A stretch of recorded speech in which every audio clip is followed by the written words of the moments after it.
25-50 বাঁশতলা যুবগোষ্ঠী এবারে করছে। প্রত্যেকটি মানুষকে আমাদের থেকে আমন্ত্রণ জানানো রইল।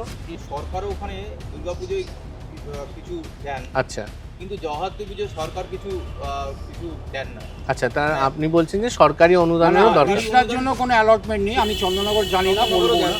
তো আমাদের নিজস্ব কোনো জমি নেই, আচ্ছা। রিক্সার অনেক পুজো কমিটিরই কোনো পুজো হওয়ার জায়গা নেই। এখানে যেটা মূলত আরও পেয়েছি, ছেলে সমস্যা।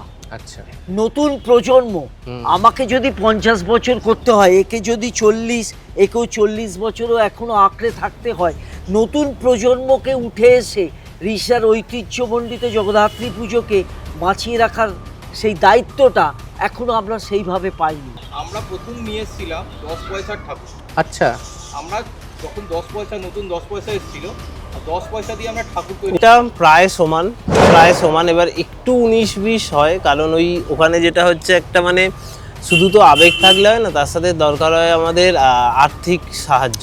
ইকোনমিক্যালি জায়গাটা খুব দরকার। তো সেই জায়গাটা যেমন কলকাতার এরা পেয়ে যায় বলে তাদের আবেগটা আরও বেরিয়ে থাকছে। আমাদের লাইভ পারফরমেন্স, আচ্ছা, লাইভ 4-5 জন ছেলে মেয়ে, তারা হচ্ছে মানে আমাদেরকে এই যে আমরা যাদের গল্পটা বলছি, যে মানুষদের বা যে প্রাণীদের, যে কোনো প্রাণী হতে পারে, সেই প্রাণীদের হচ্ছে তারা রিপ্রেজেন্ট করছে।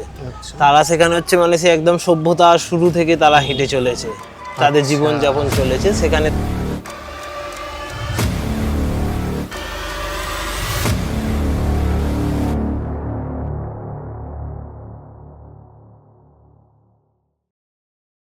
নমস্কার। কাকা ভাইপো ফিল্মস নিবেদিত ঋষরার হৈমন্তিকা আড্ডা সিরিজের আজকের এপিসোডে আমরা এসে হাজির হয়েছি ঋষরার বাঁশতলা যুবগোষ্ঠী জগদ্ধাত্রী পূজা কমিটিতে, এবং আমরা পেয়ে গেছি ক্লাবের 3 কর্মকর্তাকে। আমরা প্রথমেই তাদের সঙ্গে পরিচয় করে নেব। আপনার নামটা? আমার নাম হচ্ছে সুজিত মুখার্জি। দীপক সরকার। ইন্দ্রজিৎ ব্যানার্জি। আমরা পেয়ে গেছি এই ক্লাবের 3 জন কর্মকর্তাকে। প্রথমেই আমরা একটু জেনে নেব এই ক্লাবের সম্পর্কে, এবং আপনাদের এই যে পুজো, এবছর সুবর্ণ জয়ন্তী 50 বছর, তো এই যে 50 বছরের পথ চলাটা কেমন ছিল, এবং এই পুজোটা কিভাবে আপনারা ধীরে ধীরে ধরে এই জায়গায় নিয়ে এলেন ঋষরার গ্রুপে, সেটা যদি একটু বলেন। প্রথমে আমরা বলবো, রিক্সায় আমি পুজো করতে গিয়ে, আমি 50 বছর ধরে জগদ্ধাত্রী পুজোর সঙ্গে জড়িত, বাঁশতলা যুবগোষ্ঠীর সঙ্গে। আমাদের এখানে রিক্সার বুকে 3টে সমস্যা আমার সামনে প্রথম থেকেই এসছে। প্রথম কথার অনেক পুজো কমিটিরই কোনো পুজো হওয়ার জায়গা নেই। বিখ্যাত পুজো চারবাতি, সেটা রাস্তার ওপর করে 100 বার। এবং দ্বিতীয় কথা, অন্যান্য ক্লাবের যে আজকে যেমন আমাদের উল্টো দিকে অনাথ আশ্রম, ওটাতে তরুণ দল পুজো করছে, বাঙ্গুর পার্কেও ওটা অ্যাকচুয়ালি স্টেজ, অন্য পাক তরুণ দল ওখানে পুজো করছে, এরম বিভিন্ন সমস্যা। লেলিন মাঠের যেটা লেলিন মাঠ, ওটাও ক্লাবের মাঠ নয়। ঠিক। এবং দ্বিতীয় সমস্যা হচ্ছে এখানে যেটা মূলত আরও পেয়েছি, ছেলে সমস্যা। আচ্ছা, নতুন প্রজন্ম, আমাকে যদি 50 বছর করতে হয়, একে যদি 40, একেও 40 বছরও এখনো আঁকড়ে থাকতে হয়, নতুন প্রজন্মকে উঠে এসে রিক্সার ঐতিহ্যমণ্ডিত জগদ্ধাত্রী পুজোকে বাঁচিয়ে রাখার সেই দায়িত্বটা এখনো আমরা সেইভাবে পাইনি। আচ্ছা, তার মানে আপনি বলতে চাইছেন যে আপনাদের প্রজন্মর পরবর্তী প্রজন্মকে সেইভাবে মানে তাদের আত্মিক যোগটা তৈরি হচ্ছে না। কেন আপনি নিশ্চয়ই জানেন, সায়েন্স এগিয়ে গেছে, প্রত্যেকের হাতেই ল্যাপটপ, মোবাইল, এইসবের যুগ। তারা ক্লাব সম্বন্ধে ভাববে কখন? ঠিক। আর 3 নম্বর সমস্যা, যেটা মূলত প্রত্যেকটা পুজো কমিটির এক সমস্যা, অর্থ সমস্যা। আমরা সারা রিক্সাতে যতগুলো জায়গায় চাঁদা তুলতে যাই, যেমন আপনার আমার একটা তিক্ত অভিজ্ঞতা হয়েছে, লেলিন মাঠের পশ্চিম দিকে যেখানে এখন পুজো হবে, ওখানে আমি একটা বাড়িতে, আমরা জগদ্ধাত্রী পুজোর আগে যে রবিবারটা পরে আমরা চাঁদা তুলতে যাই বাঙ্গুর পার্ক, জানি আমরা। ওখানে একটা বাড়িতে আমি চিনি, ওদের প্রত্যেক সভ্যকে চিনি, সভ্যাকে চিনি। আমি বললাম চাঁদা, বলো কোথাকার? বলো বাঁশতলা যুবগোষ্ঠী। বলো ওখানে আমরা চাঁদা দিই না, অত দূর যাব না, আমরা চাঁদা দেবো না। মুখের ওপর বললাম 5 টাকা দিন, এত কষ্ট করে আমি এসেছি, ওরা আমাদের দেয়নি। তো এই কষ্টটা বুকে নিয়ে চলতে হচ্ছে। একটা বড় পুজো করব, একটা চিন্তা ভাবনা।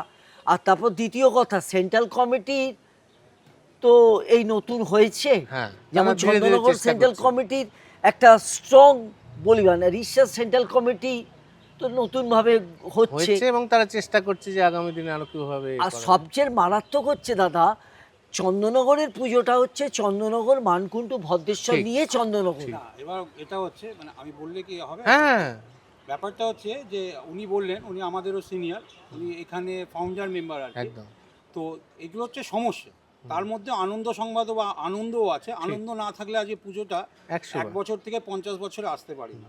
কিছু মানুষ আছে যারা মানুষ চিরকাল হচ্ছে তারা সব কিছুরই একটু অপোজ করেই থাকতে ভালোবাসে বা এটাই তাদের পছন্দ। আমরা ওইদিকে নেগেটিভিটি আমরা এবার সরিয়ে দিলাম, পজিটিভিটি। আচ্ছা আমরা হচ্ছে 50 বছর, আমি এই পুজোটার সঙ্গে প্রায় 38 বছর ধরে জড়িয়ে আছি। বেশ ঠিক আছে, মানে আমার বয়স জাস্ট 50, তো 38 বছর ধরে আমি জড়িয়ে আছি, খুব ছোটোবেলা থেকে পুজোটার সঙ্গে রয়েছি। তো সেখানে আমার তো খুব আনন্দ লাগে বলে এখনও রয়েছে। ইভেন এই পাড়াতে যেখান থেকে আমরা শুরু করেছিলাম এই পুজোটা, একটা ছোট্ট জায়গা থেকে শুরু করেছিলাম, সেই পুজোটা আজকে আমরা অনেকটা বড় করতে পেরেছি। একদমই তাই। হ্যাঁ, এটাই হচ্ছে একটা আনন্দ আমাদের, এই আনন্দের জন্য রয়েছে। আর উনি যেটা আরেকটা বলছেন যে জেনারেশন, এই জেনারেশনের একটা প্রবলেম আছে, এটা শুধু আমাদের নয়, সারা পৃথিবীতেই এই একদম, প্রবলেমটা অন্যান্য চলছে। ক্লাবেও আমরা এই সব- কথাটা পেয়েছি অন্যান্য সব থেকে। জেনারেশন সব জায়গাতেই রয়েছে। তো মা আসছেন নেগেটিভিটি সরানোর জন্যই মা আসেন। একদম মা আসেন হচ্ছে পরিবেশে বা পৃথিবীতে আলো নিয়ে আসে। আলো নিয়ে আসে। ঠিক তো সেই আলোর মধ্যেই আমরা থাকি, সব কিছু নিয়ে, সব কিছুতেই কিছু না কিছু নেগেটিভিটি থাকবে, ওটাকে সরিয়ে দিয়ে 25শে 50 বাঁশতলা যুবগোষ্ঠী এবারে করছে। প্রত্যেকটি মানুষকে আমাদের থেকে আমন্ত্রণ জানানো রইল যে তারা যেন এবছরে পুজোয় আসে। আমাদের থিম যারা করছেন তিনি হচ্ছেন একজন বিখ্যাত একজন থিম মেকারেরই তারই একজন ভাইপো বা নেফিউ যেটা বলি আমরা, তিনি করছেন ধীমান সুতার। উনি কি ভবত সুতারের ভাইপো? হ্যাঁ, উনি ভবত সুতারের ভাইপো। আচ্ছা উনি করছেন, ওনার চিন্তাভাবনাটাকে আমরা ধরে রাখার চেষ্টা করছি। আশা করি নিশ্চয়ই উনি সাফল্য পাবেন, উনি সাফল্য পেলেই বাঁশতলা যুবগোষ্ঠী একদম পাবে। তো আমরা অনেক আশা নিয়ে রয়েছি, প্রত্যেক মানুষকে আমন্ত্রণ জানাচ্ছি, আপনাদেরকেও বলছি যে আপনাদের মারফত যতজন মানুষের কাছে আমরা পৌঁছতে পারছি তাদেরকে বলছি বাঁশতলা যুবগোষ্ঠী এবারে 25শে 50 কিছু চমক আছে। আমাদের থিমটা নিশ্চয়ই বলেছে। আমরা তাহলে এবারে থিমের ব্যাপারে বরং শিল্পীদের কাছে কিছুটা জেনে নিই, তারপর আবার আপনাদের কাছে ফিরে আসবো। আমি জাস্ট একটা কথা বলে দিই, এখানে থিম আমাদের হচ্ছে যে থিম হচ্ছে রঙ্গমঞ্চ। আচ্ছা বাট আমাদের জীবনটাও একটা রঙ্গমঞ্চ। তো রঙ্গমঞ্চে আমাদের জীবনে ওঠা পড়া একটা বিরাট ব্যাপার, যে জীবনে কখনো আমরা পড়ি কখনো উঠি, আমরা সেইটাকে নিয়েই করছি। যে জীবনে বেশ। আপনি যদি শুধু প্যান্ডেলটা দেখতে আসেন তাহলে ব্যাপারটার মধ্যে ইনার মিনিংটা পাবেন হয় কিনা জানি না, বাট এটার মধ্যে একটা আলাদা আনন্দ আছে যেটা আমরা প্রতিনিয়ত ফেস করছি। কি জীবনটা ওঠা পড়াই জীবন, ঠিক ঠিক ঠিক। এটা নিয়েই আমরা আমাদের কাজ, এবং আমাদের শিল্পীও এটা নিয়ে কাজ বেশ, করছেন, তাহলে ওনারা আরো বেশি করে বলতে এই পারবেন। বিষয়ে তাহলে আমরা একবার শিল্পীর কাছ থেকে জেনে আসি, তারপর একটা আবার ছোট কথা বলা তারপর যাবে? আবার ফিরে আসবো। নমস্কার। নমস্কার। তো এবছর বাঁশতলা যুবগোষ্ঠীর সুবর্ণ জয়ন্তী, এবং সেইখানে আমরা পেয়েছি আমাদের মধ্যে শিল্পী ধীমান সুতারকে, এবং তার চিন্তাভাবনা এবং শিল্পভাবনায় বাঁশতলা যুবগোষ্ঠীর মণ্ডপ সেজে উঠছে।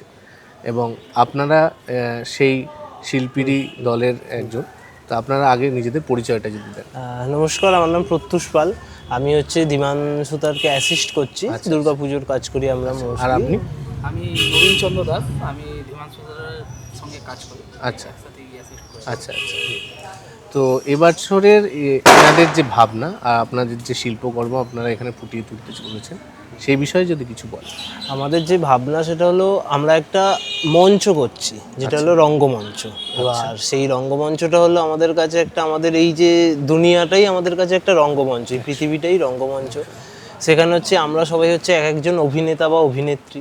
আমরা আমাদের চরিত্রটা অভিনয় করছি, আমাদের যখন চরিত্রের পার্ট শেষ তখন আমরা আবার ফিরে যাচ্ছি, গিয়ে আবার নতুন কোনো জায়গায় নতুন নামে ভাবে, নতুন ঠিক। রূপে আবার জন্মাচ্ছি, আবার হয়তো অভিনয় করছি একটা নতুন ঠিক, চরিত্রে।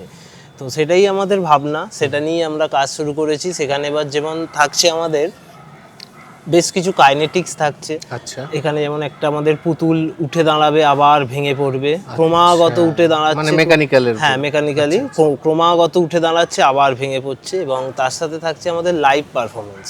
আচ্ছা, লাইভ 4-5 জন ছেলে মেয়ে, তারা হচ্ছে মানে আমাদেরকে এই যে আমরা যাদের গল্পটা বলছি যে মানুষদের, বা যে প্রাণীদের, যে কোনো প্রাণী হতে পারে, সেই প্রাণীদের হচ্ছে তারা রিপ্রেজেন্ট করছে।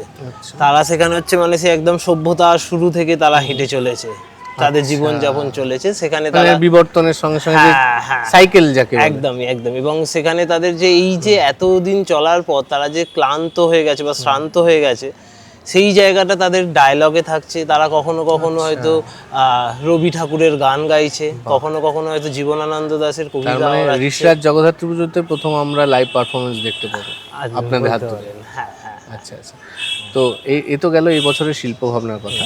এবারে আমি যে কথাটা আসবো, যেহেতু আমরা সবাই ঋষিরাজ জগদ্ধাত্রী পুজো নিয়ে প্রচণ্ড আবেগপ্রবণ এবং আমরা সর্বতই চাই যে এই পুজোটা একটা অন্য মাপের পুজোতে পরিণত হোক, এবং কলকাতার দুর্গা পুজো বা চন্দননগরের জগদ্ধাত্রী পুজো বললেই চন্দননগরের কথা এসেই যায়।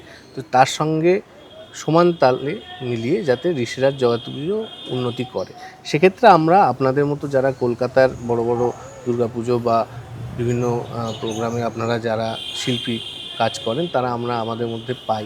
তো আপনারা কি এর আগে ঋষিরায় কাজ করেছেন? না। তো এই প্রথমবার ঋষিরাজ জগদ্ধাত্রী পুজোয় কাজ করার অনুভূতিটা কেমন? এবং আরও একটা প্রশ্ন আমি এর সাথে জুড়ে দিই, যে আমরা তো একটা মফস্বলের শহর এবং এখানে জগদ্ধাত্রী পুজোর একটা লার্জ স্কেলে হয়, আপনারা হয়তো জানেন। তো সেখানে আপনার কি মনে হয় যে এরকম কলকাতার শিল্পী বা এই ধরনের শিল্পকর্ম বা এই ধরনের মণ্ডপসজ্জা এখানে আরও বেশি করে এলে কিভাবে আমরা নিজেদেরকে আরও বেশি করে তুলে ধরতে পারবো? আচ্ছা, প্রথমত আমরা কোনোদিন এরকম মানে রিষড়াতে কখনো কাজ করা হয়নি। আমরা মোস্টলি কলকাতা শহরেই করি। এবং এবছর কি হলো, এবছর যখন প্যান্ডেলটা করা হলো, আমাদের কলকাতায় প্রচুর মানুষ এসে দেখেছে কাজটা, ভালো লেগেছে, তারা অ্যাপ্রিসিয়েট করেছে এবং সেটা নিয়ে বেশ একটা আলোচনা হয়েছে। এবং তারপরে যখন আমার ধীমানদার সাথে কথা হলো যে এই প্যান্ডেলটা আমাদের না কোথাও শুধু শহরে না, এই প্যান্ডেলটা আমাদের চেষ্টা করা উচিত একটু মফস্বল বা একটু এই এরিয়া, কলকাতায় অনেকেই গিয়ে পৌঁছতে পারেন না। একদমই, কারণ কলকাতায় দুর্গাপুজোর সময় একটা বিশাল ভিড় হয়, সেখানে প্রচুর মানুষ আসে, অন্যান্য রাজ্য থেকেও রাজ্য আসে। হ্যাঁ, এবং এই রিষড়া বা এই এরিয়ার মানুষরা কি হয়, যারা কলকাতায় কাজে যায় তারা মোস্টলি ছুটি পেলে বাড়িতেই চলে আসে, ভাবে যে বাড়িতেই থাকবো, এই আশপাশটা একটু দেখবো, হয়তো একদিন কলকাতা যাবো। কিন্তু এখানেও অনেক যারা শিল্পী এবং শিল্পের কদর করেন এরকম মানুষ রয়েছে, যারা শিল্প কার্যকে সবসময় চান যে অনুভব করতে, কিন্তু সময়ের কারণে বা বিভিন্ন কারণে, ব্যস্ততার কারণে যাওয়া হয়ে ওঠে। এবং আমরা কি বলুন তো, ধরুন যারা শিল্পপ্রেমী বা যারা আর্ট প্রেমী তারা যাবেই, তারা যেখানেই মানে যে কোনোই হোক তাদের যদি অ্যাক্সেস করা যায় তারা সেখানে পৌঁছবেই। কিন্তু আমরা চাইছি যে এই মফস্বলের সাধারণ মানুষদের কাছে এই প্যান্ডেলটাকে দেখানোর, যে আমাদের যেই ওঠা পড়ার গল্প, ভেঙে পড়া এবং ভেঙে পড়লেই চলবে না, আবার যে উঠে দাঁড়াতে হবে। ঠিক, আমাদের জীবনের এটা কি, যতই ভেঙে পড়ি আমরা চেষ্টা করি আবার সকালবেলা, রাতে হয়তো আমরা ভাবি যে কিছুই তো করা হলো না, জীবনে কি করলাম, কিছুই হলো না, আমার এই বয়স হলো কিছুই করা হলো না। এবং সকালবেলা আমরা ভাবি যা হয়েছে হয়েছে, যা আছে কাচিয়ে কুচিয়ে গুড়িয়ে আবার পরের দিন সকালে নিয়ে নতুন করে একটা লড়াইয়ের উদ্যমে বেরোই। তো সেটা আমরা মানে সাধারণ মানুষদেরকেও বলতে চাই যে ভেঙে পড়লে সেই মেসেজটা পৌঁছে দিচ্ছে। খুব ভালো একটা প্রচেষ্টা। এছাড়া আপনার কি মনে হয় যে এই যে মফস্বলের পুজো এবং কলকাতার মেন স্ট্রিম শহরের পুজো, তার মধ্যে কি সূক্ষ্ম পার্থক্যটা আপনারা দেখতে পাচ্ছেন? সূক্ষ্ম পার্থক্য যেটা এখানে মানে ভালো খারাপ দুটোই বলবেন। আচ্ছা, নিশ্চয়ই। এখানে সূক্ষ্ম পার্থক্য যেটা আছে, কলকাতার দুর্গাপুজোতে যেমন একটা বিশাল বড় মার্কেট, মানে হাজার কোটি কোটি টাকার মার্কেট, একটা কর্পোরেট মার্কেট একটা, সেখানে একটা যেমন যেভাবে কাজ হয়, এইখানে সেই জায়গাটার একটু ল্যাক আছে, সেই জায়গাটা আছে। এবার কোনো জিনিস তো পারফেক্ট হয় না, সেটা পারফেক্ট করতে হয় সময়ের সাথে সাথে, এটাও গড়ে উঠছে। এবং আমার মনে হয় আপনাদের মতো শিল্পীদের হাত ধরেই সেটা সম্ভব, কারণ যত বড় কাজ এখানে আসবে তত মানুষ এখানে আসবে এবং তত তার সাথে সাথে এই সমস্ত কোম্পানিগুলো আগ্রহ দেখাবে এখানে ইনভেস্ট করা। একদমই, ওটাই স্পন্সরশিপ পাওয়া বা এগুলো একটু আগ্রহ দেখানো, বা মানে এরা এখানেও যেমন অনেকে ভাবে না যে গ্রামে এটা শহরের প্যান্ডেল, এরকম একটা ভাবনা চিন্তা আছে। তো সেই জায়গাটা আমিও, যেমন আমি কলকাতায় কাজ করি, আমার বাড়িও মফস্বলে। আচ্ছা, তো সেইখানে আমি জানি যেমন জিনিস হলো মানে এটা কলকাতার প্যান্ডেল হয়, আমাদের এখানে এত বাজেট নেই, হ্যাঁ একটা অন্য তো সেইটা খুব ব্রেক করা দরকার, সেই যে কলকাতা কেন আমরাও করতে পারি। ঠিক, 100 সেই জায়গাটা খুব দরকার। তো সেইটা একটু কম আছে এবং সেটা আস্তে আস্তে ডেভেলপ হবে। কলকাতায় কিছু প্রাইস আছে যার জন্য, যেখানে একটু আরো উদ্যোক্তাদের কাজ বেশি হয়। হ্যাঁ হ্যাঁ হ্যাঁ, মানে একটা প্রবণতা থাকে যে পেতেই হবে, একটা লড়াই একটা। কিন্তু আবেগের জায়গাটা কি কোথাও মানে কোনো পরিবর্তন দেখেন? মানে কলকাতার পুজো উদ্যোক্তা এবং এখানকার আপনারা এখন বাঁশতলায় কাজ করছেন, বাঁশতলা যুবগোষ্ঠীর যারা উদ্যোক্তা, তাদের মধ্যে কি পুজো নিয়ে আবেগটা কীরকম? আবেগটা প্রায় সমান, এবার একটু 19-20 হয়, কারণ ওখানে যেটা হচ্ছে একটা মানে শুধু তো আবেগ থাকলে হয় না, তার সাথে দরকার হয় আমাদের আর্থিক সাহায্য, ইকোনমিক্যালি জায়গাটা খুব দরকার। তো সেই জায়গাটা যেমন কলকাতার এরা পেয়ে যায় বলে তাদের আবেগটা আরো বেরিয়ে উদ্যমটা যায়। থাকে, হ্যাঁ, ঠিক, মানে ঠিক। আমার কাজ এমনও হয়েছে, আমরা যখন কাজ করছি কলকাতায়, মানে লাস্টের দিকে এই জায়গাটা ঠিক হলো না, আরো একটু কিছু হয়তো করতে হবে।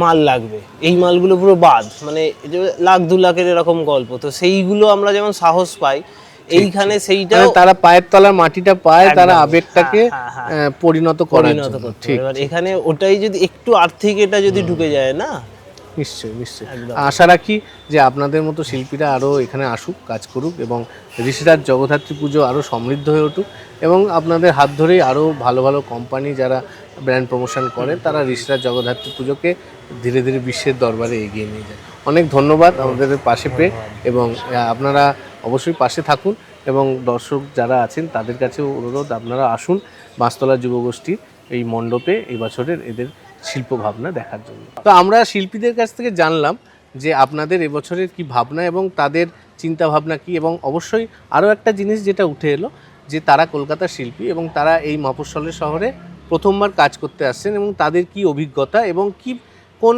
বেসিক জায়গা থেকে কি পার্থক্য তারা অনুভব করছেন কলকাতা এবং মফস্বলে। তো সেই জায়গা থেকে তারা যেটা বললেন যে আবেগে যেমন কোনো খামতি নেই, মানে এখানে যেমন আমাদের পুজো নিয়ে প্রচণ্ড আবেগ আছে, কিন্তু সেখানে যেটা আছে সেটা হচ্ছে অর্থ, যেটা আমাদের এখানে অনেকাংশে আমরা সব কমিটি যেটা বলেছেন যে তাদের শুধুমাত্র মেম্বারশিপ এবং চাঁদার উপর ভর করে পুজো করতে পারছেন না, তাদের দরকার হচ্ছে ব্র্যান্ড প্রমোশন। যেটা ওনারা বললেন যে ওনাদের কলকাতার পুজোতে যেমন কর্পোরেট দুনিয়া যেভাবে ইনভেস্ট করে সেটা এখানে করতে পারে না, সেটা অন্যান্য কমিটিও বলেছে। শুধু কর্পোরেট দুনিয়া নয়, সরকারও ওখানে দুর্গাপুজোয় কিছু দেন, আচ্ছা কিন্তু জগদ্ধাত্রী পুজোয় সরকার কিছু দেন না। আচ্ছা, তা আপনি বলছেন যে সরকারি অনুদানেরও দরকার। রিক্সার জন্য কোনো অ্যালটমেন্ট নেই, আমি চন্দ্রনগর জানি না, বলবো না। জগদ্ধাত্রী পুজোয় কারুকেই দেওয়া হয় না। তো আচ্ছা। জগদ্ধাত্রী পুজোয় আমার মনে হয় যে জগদ্ধাত্রী পুজো যারা রিসরা বা চন্দননগর যারা জগদ্ধাত্রী পুজোটা করে, তাদেরকে এই যে কিছুটা, যেহেতু ব্র্যান্ড প্রমোশন নেই, সেহেতু কিছু অর্থ যদি আমাদের কাছে কিছু দেওয়া হয়, তাহলে এটা আমাদের কাছে একটা বুস্টিং হয়, আমরা আগের দিনে আরো ভালো করার একটা মানসিকতা। নিশ্চয়ই, কারণ পায়ের তলার মাটিটা শক্ত হলে তখনই তো একটা জেদ আসে, একটা লাফানো যায়, নতুন কিছু করার একটা প্রচেষ্টা আসে। কিছু টাকা থাকে ঠিক। তাহলে আমি একটা বড় কিছু করার জন্য 100 চিন্তা করব। 100 যদি আমার হাতে কিছু না থাকে তাহলে আমার বড় কেন, আমার ছোট করতে এবং সমস্যা। আমার যেটা মনে হয় আপনাদের উদ্যোগকে আমি সাধুবাদ জানাই, আপনারা এত ভালো ভালো শিল্পীদের কাজ এখানে আনছেন বলে হয়তো এনাদের হাত ধরেই বা এনাদের সূত্র ধরেই কিছু কোম্পানি যারা দেখবে যে রিষ্টাতেও ভালো পুজো, ভালো বাজেটের পুজো আমরা করতে পারি। তো সেই জায়গা থেকে আসি যে এছাড়া বিভিন্ন কমিটির সঙ্গে আমরা কথা বলে জেনেছি যে প্রশাসন যেরকম আমাদের সব জায়গা থেকে হেল্প করছেন, সব জায়গা থেকে সহযোগিতা করছেন, তা সত্ত্বেও বেশ কিছু জায়গাতে কিছু খামতি রয়ে যাচ্ছে, যেমন শোভাযাত্রা একটি বড় এখানে ভূমিকা রাখে ঋষিরাজ জগদ্ধাত্রী পুজোয়। তো সেখানে এবছর বাঁশতলা যুবগোষ্ঠী কি শোভাযাত্রা অংশগ্রহণ করছে? আর অবশ্যই অংশগ্রহণ করছে। শোভাযাত্রাতেও বাঁশতলা যুবগোষ্ঠীর 50 বছর এক চমক হচ্ছে। আচ্ছা এবারে আমাদের যে লাইট যেটা আসছে সেটাও একটা থিমের ওপর আসছে। আচ্ছা সেটা হচ্ছে স্বর্গ মর্ত্য পাতাল। আচ্ছা, তিনটে যে আসছে, তিনটে হচ্ছে এই তিনটে বেসের ওপর দাঁড়িয়ে মানে তৈরি করা আপনারা হচ্ছে। কিন্তু প্রথম কমিটি যারা থিম রিভিল করলো, কিন্তু অসুবিধা নেই, না, থিমটা আর তো- জানা রইল, আর তো এসেই কিন্তু গেছে। বাকিটা 4 নভেম্বর তারা হ্যাঁ, বাকি ঋষিরাবাসী দেখতে পাবে। বাট ওনাদের কাছেও একটা থাকবে, মাথায় থাকবে যে এরা একটা থিম বেস একটা আচ্ছা, ভাবনা নিয়ে করছে। করছে। আপনারা কি এবছর প্রথম শোভাযাত্রা করছেন? না, আমাদের শোভাযাত্রা হতো আচ্ছা। ডিউ টু ওই যেটা বললো আর্থিক প্রবলেমের জন্য। আচ্ছা। আমাদের এখানে টোটাল মেম্বার হচ্ছে আমরা 22 জন। হয়তো আচ্ছা। পুজোর সময়টা তো নানা রকম আশপাশের লোকজন এসে জড়ো হয়, মনে হয় যেন একটুখানি বড় হয়। ব্যাপারটা হচ্ছে মেম্বার হচ্ছে 22 জন, তার মধ্যে এনাদের মতো রয়েছে 4-5 জন রয়েছে, মোস্ট অফ সিনিয়র রয়েছে। আর তারপরে হচ্ছে আমাদের যে ব্যাচটা রয়েছে তারা আমরা রয়েছি ওই 7-8 জন রয়েছে। আর তারপরে বাকি 10 জন হচ্ছে একদমই জুনিয়র, তারা একদমই জুনিয়র। তো এই নিয়েই চলছি আমরা, আচ্ছা, এই নিয়েই চলছি। তো লড়াই করছি, লড়াই আছে। পুজো আমরা খুবই ভালোবাসি, ঋষিরাজ জগদ্ধাত্রী মানে আমাদের প্রাণ। একদম। তো আমরা সেটার জন্য যা করণীয় সব কিছুই করবো এবার হচ্ছে আপনাদের মারফত আমরা বারবার করে বলছি, এবার রিসরায় আসুন, মাস্তলা যুবগোষ্ঠীতে আসুন, পাবেনই কিছু একদম। নতুনত্ব দেখতে পাবেন। আমার মনে হয় শুধু রিষড়াবাসী নয়, রিষড়া এবং আশপাশের শহর এবং যতদূর আপামর পৌঁছানো যায় যতদূর আপনাদের পৌঁছানো যায়, যারা বাইরে থেকে দেখছেন যে রিষড়ার জগদ্ধাত্রী পুজো যে মাপের হয়েছে এখন বর্তমানে, এবং শুধু পাঁচতলা যুবগোষ্ঠী নয়, এর সাথে রিষড়া। সমস্ত রিষড়াতে বড় বড় অনেক ভালো ভালো নিশ্চয়ই। কাজ আমরা দেখতে পাবো এবছর। হ্যাঁ। সেগুলো দেখতে আপনারা অবশ্যই ভিড় নামান আমাদের রিষড়ার রাস্তায়, এবং কিছু কিছু মিথ যেগুলো রয়ে গেছে মানুষের মনে যে রিষড়ায় নাকি জগদ্ধাত্রী পুজোয় ভিড় হয় না, আমরা এই সমাজ মাধ্যমে আমরা সেই বার্তাটা পৌঁছে দিতে চাই যে রিষড়াতে কি পরিমাণ মানুষের ঢল নেই। এবার- আর ভিড় থাকে। একদম। আর সেকেন্ড থিং হচ্ছে, আমরা প্রথম নিয়ে এসেছিলাম 10 পয়সার ঠাকুর। আচ্ছা, আমরা যখন 10 পয়সা, নতুন 10 পয়সা এসেছিল, আর 10 পয়সা দিয়ে আমরা ঠাকুর তৈরি ও তখন করেছিলাম। ছোট ছিল।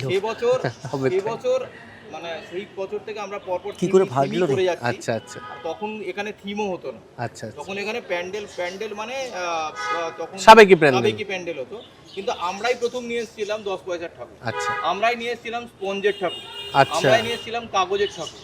তো আমরাই অভিনবত্ব একটা সবসময় আমাদের রাখে। চিরকালই ছিল, আগামী দিনেও থাকবে, হ্যাঁ। এবং আপনারা আগামী দিনেও অভিনবত্ব দেখতে পাবেন, এটুকু আশা করি। আপনি কি বলছিলেন? আমি বলতে চাই, আবার তিক্ত অভিজ্ঞতা হচ্ছে কি, রিষড়ায় এত বড় যে পুজো হয়, প্রায় 100 এপার ওপার মিলিয়ে 100 100 ওপর, পুজো হ্যাঁ। হয়, কিন্তু রিষড়াতে সবচেয়ে সমস্যা হচ্ছে প্রচার নেই। হুম, আজকে আমি যখন কালকে বজবজে ছিলাম ভাই, কাজের সূত্রে ছিলাম, আমি গিয়ে বললাম আমি রিষড়া থেকে আসছি এবং এখানে আমাদের বৃহৎ পুজো হয়, চন্দননগর মানকুণ্ডু ভদ্রেশ্বরী পরে রিষড়ার নাম।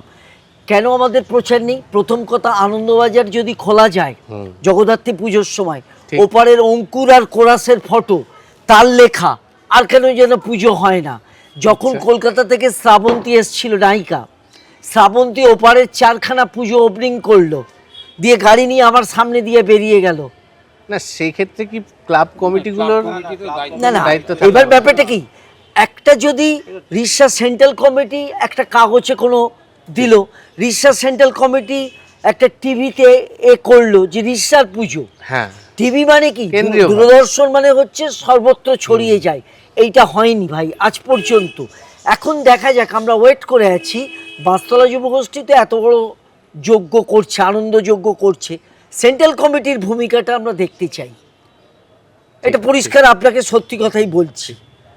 আশা রাখা যায় যে ক্লাব কমিটিগুলো তারা ভালোই হবে, যা হবে নিশ্চয়ই ভালো হবে। প্রত্যেকের মতো করে, ভালো হোক। হ্যাঁ আমরা সবসময় ভালোর জন্যই চিন্তা করি। একদম। আবার আমরা করছি যে আসছেন মাস্তলা যুবগোষ্ঠী, কেন সমস্ত রিষড়া জুড়ে আসছেন, পজিটিভিটি একদম। নিশ্চয়ই উনি ছড়াবেন, পজিটিভিটিটাই থাক, নেগেটিভিটি এখন দূরে থাক। একদম দূরে থাক। ঠিক একদম। আমাদের পক্ষ থেকেও আপনাদের শুভেচ্ছা রইল। এই সুবর্ণ জয়ন্তী বর্ষে খুব ভালো একটা আমরা পুজো পরিবেশনা, শিল্পভাবনা আমরা দেখতে পাই। হ্যাঁ, যেন এবছর হচ্ছে আপনারা, তার সঙ্গে আরো কিছু যোগ করার একটু, হ্যাঁ। আর 1 মিনিট আমি হ্যাঁ নিশ্চয়ই, যে আমাদের শুধুমাত্র পুজোটা নয়, আমাদের তার সঙ্গে রয়েছে 29 তারিখ, যেদিন আমাদের উদ্বোধন হচ্ছে। আচ্ছা। 29 তারিখ হচ্ছে আমাদের প্রায় 100 জনকে বস্ত্র ও কম্বল বিতরণ করা হবে। বেশ। 29 তারিখ এইটা হচ্ছে। আরও কিছু ছোট প্রোগ্রাম হচ্ছে, বাচ্চাদের নিয়ে কিছু নৃত্য সাংস্কৃতিক অনুষ্ঠান, অনুষ্ঠান। সাংস্কৃতিক অনুষ্ঠান হবে।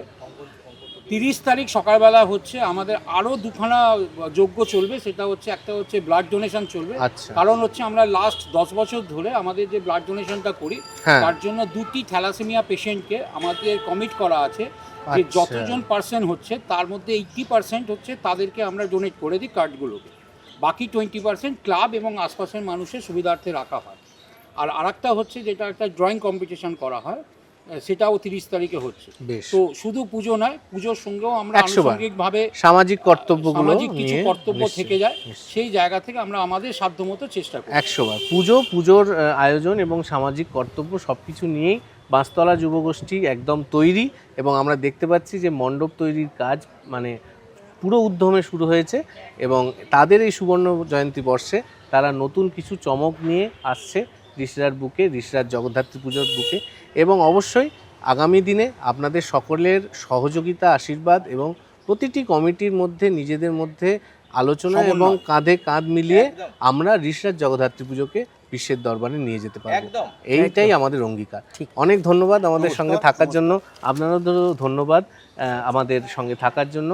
এই এপিসোড আমরা এখানে শেষ করছি, আমরা আবার ফিরে আসবো পরের এপিসোডে নতুন কোনো সংগঠকদের সঙ্গে, এবং অবশ্যই সাথে থাকবেন আর সাবস্ক্রাইব করতে ভুলবেন না কাকাভাই বুকিংসের চ্যানেলটিকে। আমাদের সাথে সংস্থার থাকবেন। পক্ষ থেকেও ওনাদের প্রত্যেককে ভালোবাসা, আন্তরিক শুভেচ্ছা এবং ধন্যবাদ জানাই। থ্যাংক ইউ, ধন্যবাদ ধন্যবাদ ধন্যবাদ।